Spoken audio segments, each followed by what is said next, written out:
Welcome back to True Showmance. This season, we are going to be focusing in on season 2 of Netflix's huge show, 13 Reasons Why. As you guys probably already know, if you're watching this show, season 2 debuted just days ago, and kind of shockingly, it was met by a lot of criticism from fans as well as critics in the entertainment world who feel like it kind of missed the mark and was just generally disappointing. And that is what we are here to talk about today. I am not alone. I am joined by Lil and Drew. No, I'm not alone. Can you imagine? No one wants to hear from me but myself. It's like watching it alone was enough. But also, guys, we want to take this time to say we are not mental health experts.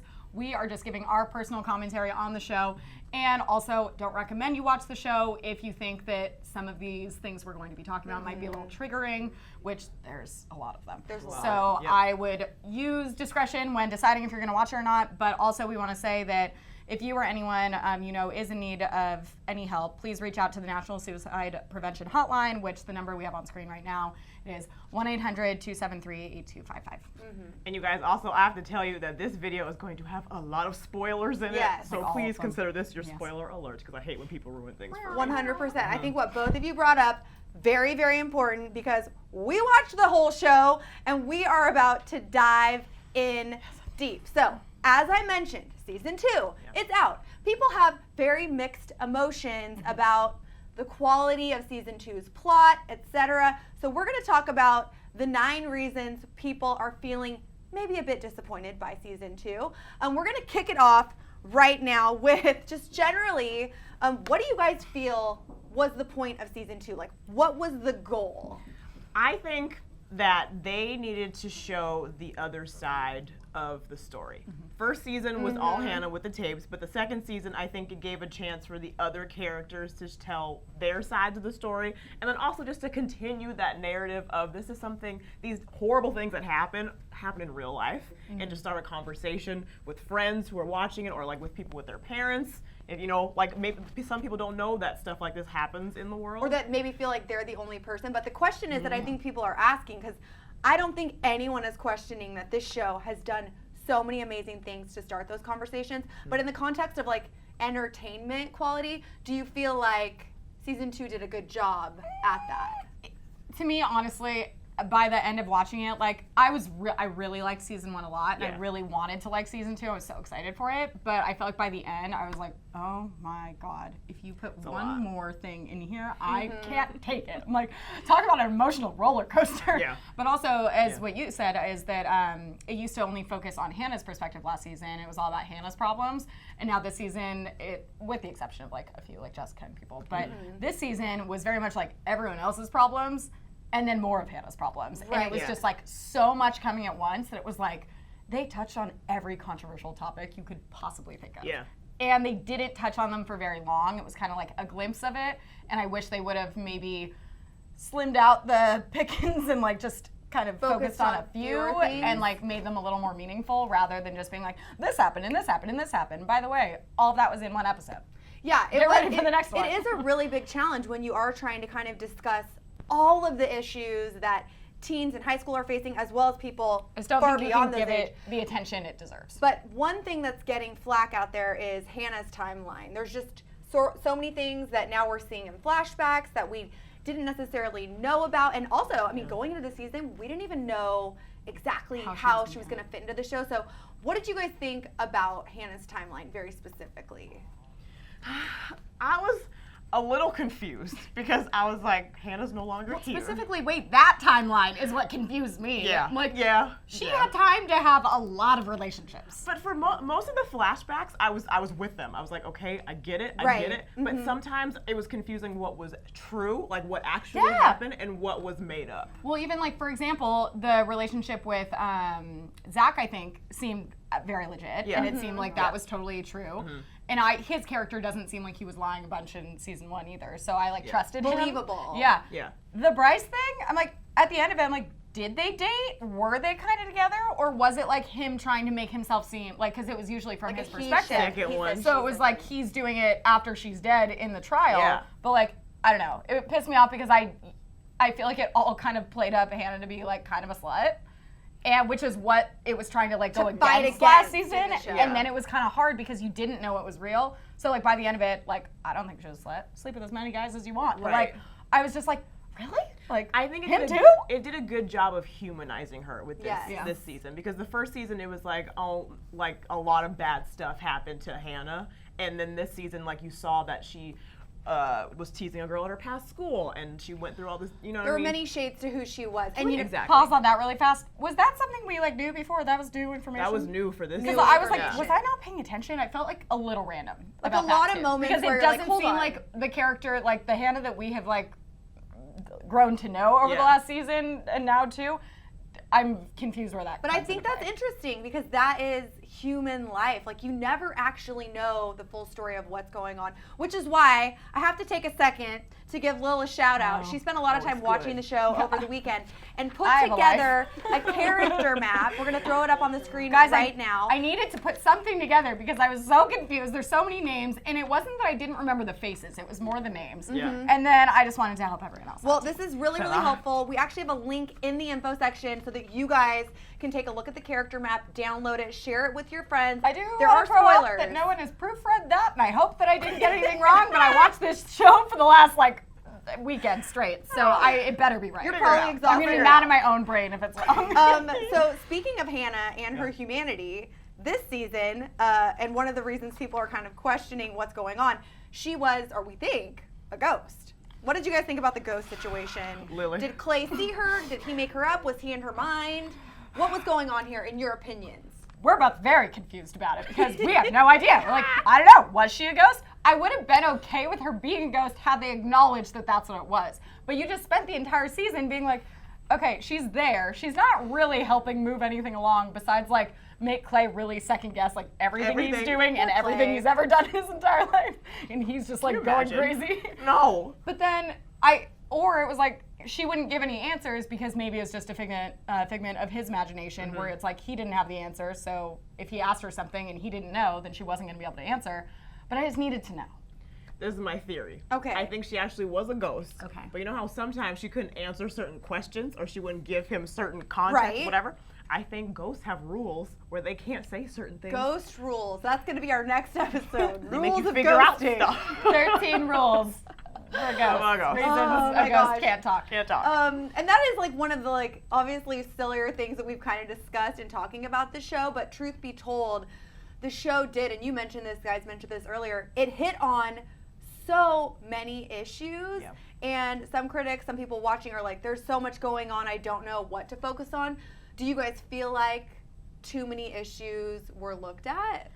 I don't even know if it was even, because we did talk about that these issues are often happening simultaneously. Like someone that gets raped, that doesn't mean their parent can't be like an abusive alcoholic or drug addict. So like I absolutely think, and often sometimes someone is getting in situations because they're like not able to go home and they're hanging out with people that are not maybe the best. Yeah. But it was more, I think, that they were focusing, it was like each character had like one problem and then it was just so many characters. So I think that's actually what it was. Right. It's too many characters having too many problems. Had it been like 3 characters having all these problems, I feel like they could have focused in on it more, but it was like something would happen to someone and then it would happen and then they'd kind of move on. Yeah. Like you touched upon, I'm happy that they did bring up so many different things because it does happen to people in real life. It'd been great if they could have fleshed out everything because you see the trajectory of each character's journey or whatever. But overall, I think it was good that they brought up so many different things just so people are aware of them and, you know. I do think it probably was most eye-opening for parents watching. Yeah. That they Like don't really kids believe. don't not know that that's going on. Right. And even I think I tweeted something about that I really did not think that the rape scene in the final episode with Tyler and Monty. That was the most disturbing thing I've ever seen on television. I think we talked that they could have alluded to it. It didn't not have to happen. It could have been a Or plot they could have achieved the same purpose. But they maybe didn't with have a to make it different- quite as graphic. I thought it was a little unnecessary, especially when it's aimed at teens. Like, we didn't need to show that. But I think that even something like that, I'm like, someone was tweeting back to me and basically like, well, but it happens. I'm like, I'm not saying it doesn't happen, and I'm not trying to like cover it up, be like, oh, it's inappropriate, don't talk about it. But like, showing it is another. It was definitely shock value, and I kind of wrestled with that for a while. I was like, did they have to show Yeah. it? But I think sometimes shock value is good. It did sit with you longer. Yeah, because whenever something in a show makes me feel uncomfortable, it's like, okay, I need to feel uncomfortable so I can really let this resonate and, you know what I mean, think about if this is actually happening to people, how they feel and all that. And I do think it was very intentionally done that was the final episode. That is where we are left. That is the end of the show, and it's like, what the heck do I do with this now? Well, and in the hour after show, they mentioned that the goal of that scene and why they wanted to make it so graphic was to really shock people, because they felt like at this point in the series, everyone hated Tyler so much because it was like, he's this creepy stalker that's like pedophile taking, I mean, not pedophile because he's same age, I guess, Right. but like that he's taking pictures and like doing all this creepy stuff. But even with all that, it seemed like, the pictures were creepy, but it seemed like a lot of misunderstanding. I did feel like you still got to see like a human side of him. A different side of him. They talked about this in the after show as if he had been completely dehumanized, and this was like the only thing that would make you feel sympathy for him. See, I didn't And feel I that was like, way at no, all. I already felt sympathy for him. He was clearly messed up. He clearly was already about to shoot up the school. Yeah. Then this happened. I'm like, it could have been they beat him up, and it could have happened. But- so like, I didn't feel like it needed to be that dramatic of a catalyst to have him snap, because it seemed like he kind of already had. For me, it wasn't that it was the one thing that humanized him. For me, it was kind of like they needed to never, like, you can never justify a shooting, but they needed to be like, okay, like this is what pushed him over. Yeah. Well, and that's what they said. And these things are happening, and I hope that, like, if you're watching and you have kids who are watching this show, I hope you watch it with them, because I think this show, more than anything, has done a fantastic job opening dialogue for parents who 100%. probably have no idea what modern day high school is like. Totally. We got to move on, though. We've got to talk about, so in season 1, and if you guys have read the book, you know that it's all about the cassette tapes. Oh, yeah. Season 2, we got some Polaroids. So vintage. What did you guys think about the Polaroids? Urban Outfitters. That's what made me feel like. Hashtag First thing that came to mind. Urban Outfitters. It seemed a little misguided, just because when they brought it up, I thought it was going to have like a resolution to a purpose, like a huge purpose. So I was kind of waiting for that big reveal. And for a minute, it gave a lot of context to like what was going on in the clubhouse and what Bryce was doing. So I thought that was great. But at the end, it kind of fell off because they didn't end up using the Polaroids as and evidence. we don't even figure out where they went until the very very end of the last episode. Yeah. But it did help with context, I will have to say. I did like it because it was able to be the reason why they went to a lot of flashbacks that I don't think otherwise would have even come up. There would have been too jolty if they didn't have the Polaroids to help them get into those flashbacks. Like, it wouldn't have been like, oh, by the way, like someone just suddenly remembers it. Because it also seemed like a lot of it, like, people weren't really acknowledging, and even after the Polaroids came out, they still weren't talking about it much. Yeah. And they also didn't cover why it had to be like secretive at first, because Clay would get them like in his locker, and they would get them on his car, and then you wouldn't know who did it, and then it was kind of like that didn't need to happen because it just made my mind wonder for no reason. Well, then I think even when we finally found out it was spoiler alert, it was Zach that was doing it. Then I'm like, but why just if he was gonna reveal a few, it feels like, why wouldn't you just like go for it? You know what I mean? Exactly, which I think kind of ties together well with our next point, which is that people felt at the end of the show like there wasn't that redemption or justice that they had been looking for, which again, I fully respect as like real life. But from just an entertainment perspective of like, I'm sitting here watching a TV show, is that something you guys wish would have been done differently at all?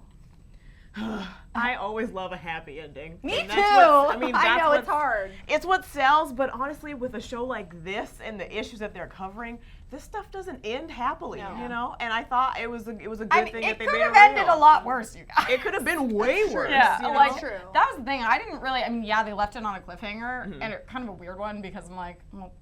Also, though, can I just point out one of my most annoying moments in the entire season?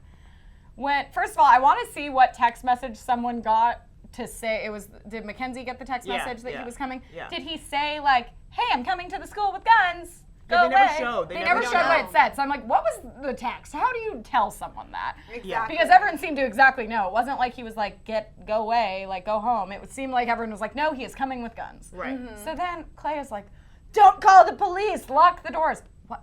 No. Yeah, that was a lot. Don't, like, not telling teachers, not telling police, not telling, what?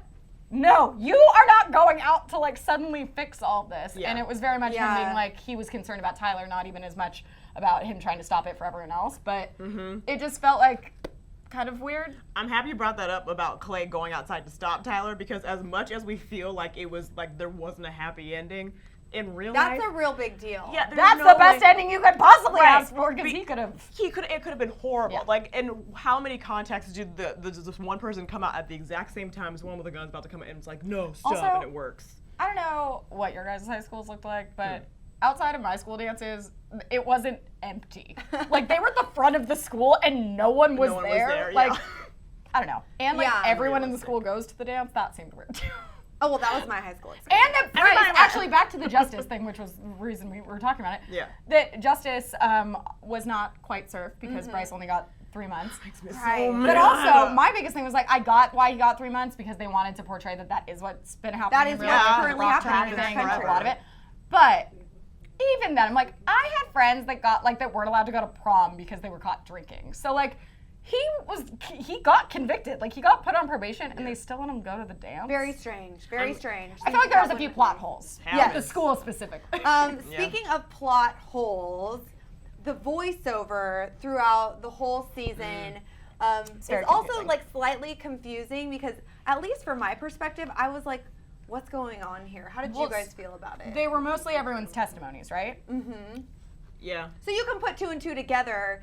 Maybe I just couldn't recognize people's voices I think I as would well. Maybe forget I have who an was issue talking. with that. I'm like, wait, who is this? That's Or was that my they problem. they would paint the picture to whatever the voiceover was saying, so it would be like Courtney reminiscing about something, and unless it was like directly like what happened, I feel like there was a bunch of times that she was making vague statements where it's like, you can't trust, or like, you need to be your, I don't know, just being like very vague about stuff. Yeah. They would apply it to a bunch of other characters' storylines, so it was her voicing over other things that were happening, and that was when it got confusing. So it helped with the first season. It was all Hannah's voice doing the Yeah, so I guess voiceovers. voiceover is not a new thing, but it was just like less confusing when it's only one person. Right, and it made sense. But now when you add the different characters, and it wasn't just their testimonies, like sometimes it was just like fortune was- cookie stuff. Yeah. Inserted Or I think random- it was their testimonies, but you just never knew what part, because they never they wouldn't start the voiceovers with that person talking. Right. It was just like they started and showing like Hannah and Zach, and it's like Courtney talking. You know, But it would have been really weird to just have Hannah doing the voiceover. I agree.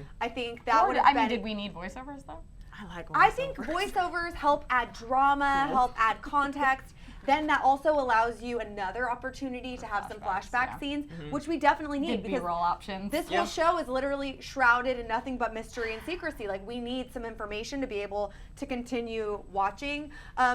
Another reason, which we kind of touched upon, thanks to this amazing character map, which we can throw up on the screen yet again, is that there were just so many characters, maybe too many characters. I'd like to point out that I left a couple off here because honestly their pictures were kind of hard to find, and I was too lazy to go back and find like where they were in the series to screenshot it. But like didn't include all of the parents, for example. Included a lot of the random characters though that you even saw a couple times. Who is Jeff? So Nina is who Jessica met in the support group, and then like introduces her to all of her friends.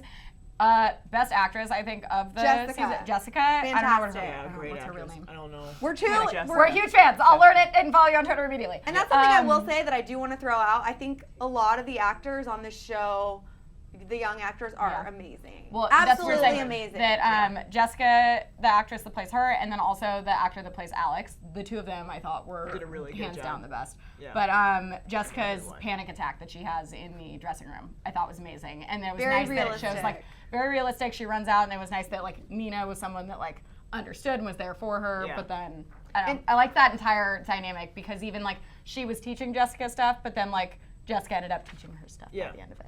And she had the Polaroids. Is there a It's kind of weird. Is there a storyline though, Drew, that you could have like gone without? Like, is there one that you were just like, I don't get it, or maybe one that you would have I was liked like, to I think see we're getting to expanded that in the upon? next episode. This is not a popular opinion, but I wasn't crazy about Sky. I like that they showed that you can overcome and work through your issues. I just think we had enough of other things to focus on. It was just kind of like, and Clay had just gone through all that with Hannah, and then Sky was gonna also It seemed commit like he suicide. really jumped into a relationship. I knew that it was 5 months later, but also like they were pretty much like something was happening when it ended last Yes. time. So I don't Yeah. think that was like a very slow, gradual build. It seemed like they were kind of like. And they didn't allude to the fact that they were gonna get together at the end of season one. You think so? Yeah. It went over my head. Okay, was guys, confused. the final thing we're going to talk about, because literally we could talk about this for 17 hours. Right. In True 13 Reasons Why Fashion, there were 13 episodes. In season 2, did we need 13 episodes, No. or would you No. have been happy with 7. all 1 hour, or would you have like 2-hour that's versions? That's the thing. Did you guys notice a lot of them were different lengths? They're like Oh hour no, and 10. I Hour didn't and notice 10. that. I couldn't handle it anymore. I was like, I turned on the last episode. I was like, oh, finally, 1 more hour and then I'm done. The last one. How long? I didn't even 75 notice minutes, this. I That was so believe. gross. So like an Yeah, hour and 15. they would vary. So, They would vary. it would be like an hour and 5, an hour and 10. I'm just like, oh my god. And I would like they would have something happen halfway through that I'd be like, oh, well, it's over, right? And I'd look at me like, there's 30 more No, minutes. can I just tell? I needed the full hour 15. True. I don't Drew know. likes the moments where it's like just I'm staring. Yeah. Oh, I'm I like, like spin those it along. Those little Tell me what nuggets. happened. I liked it. I don't know. At the end of each episode, I was like, oh, that's the ending, and I had to click next. You know how you skip the intro? That was Exactly. me. I'm like, How I'm many not times interested did it in the happen intro. where it's like, continue watching? And you're like, yes, Netflix, stop judging me. Right? I hate that. Are you still watching? I'm like, yes, I'm still on my couch Always. in my pajamas. But then I I've have lost not the Apple moved. remote, so then I'm like pulling all the I blankets swear out. those things have legs. Listen. They do. Tiny, They get do. in all the cracks. Anyway, what was the question? So we've been pretty. I mean, we have been critiquing the show, as a lot of people out there are. We also have not had lives for like the last No, we haven't. 3 days. So Like, please don't we're judge going us. crazy. And as fans of just consuming entertainment, we've been discussing this, and I think we've been kind of like, critiquing some of the things that we didn't love as much, or at least discussing them. But what did you guys love about the show, or what did you enjoy in general about season 2? I loved a lot of it, honestly. I know a lot of people didn't really like it, but we've touched on this. I love the fact that it shined a light on real life things that happen to kids. And as uncomfortable as a lot of it is to watch, I think it's good that people talk about this stuff, that just the conversation gets going, and that it makes you uncomfortable so that you treat people better, Exactly. I think that was honestly, I know that's kind of broad, but that was No, my it's favorite true. part And I of it. honestly, that's how I felt about last season. It was Yeah. like, I think that a lot of people get upset because they think it's like an insensitive way to talk about something and make it into entertainment. But also, Yeah. I'm like, I could name so many movies that show suicide, that show drug abuse, that Right. show rape, that show those things that no one is saying that it's inappropriate that they're showing it, because if the movie, though, or a TV show, whatever it's in, isn't necessarily aimed towards kids. So I Right. think that was my biggest problem, is like, it's basically being like, troubled youth, come watch this show. And I think it is a little risky it because, can be dangerous. especially talking to a lot of our fans on Twitter, that a lot of people do not interpret it as like, this is a good conversation starter, and it is more triggering things that like then are just Fair. making them more upset. Yeah, and I think So- it is. That's why it is important to point out this show and many other shows and movies are not for everyone. The thing I love about this show is that it's showcasing the fact that just because you're a teenager or a young person, your problems are not unimportant or unreal. And I think a lot of adults are very quick to be with like teens, like just some teen drama. Even the mom character that we saw on the show, Hannah's mom, was just kind of not very nice to her at times, not taking her seriously broke enough, my and heart. that broke my heart. Yeah. So I hope that this is just shining a light on the fact that the things young people are going through are real and relevant and important, and I hope it's nothing but positive. And lucky for all of you guys watching, this is just the beginning. We are going to be breaking down so many episodes of True Showmance this season, delving into literally anything and everything you could talk about like, in regards to I mean, 13 look at the reasons character why map. There's a lot. season Like, 2. there's a lot to go Listen. Again, you guys check out the character map, join the conversation, hit the comments, and please subscribe. And also, like, tell us what you Subscribe. thought in the comments below, Exactly. because Yeah. I know even if you hated it, like, tell us why you hated it, not like an angry way, just like tell us. yeah, In this a is all nice about way. like No one's judging. We Yeah, just in a want to nice know. way. a good Open dialogue. conversation. So on behalf of my amazing co-hosts, Drew and Lils, I'm Jocelyn, and thank you so much for watching. But hey, don't go anywhere yet. Click right over here because we're going to be talking about all the relationships and 13 reasons why. You guys, it's a lot to break down. Also, don't forget to subscribe. That'd be really nice. Please just do it. Do it.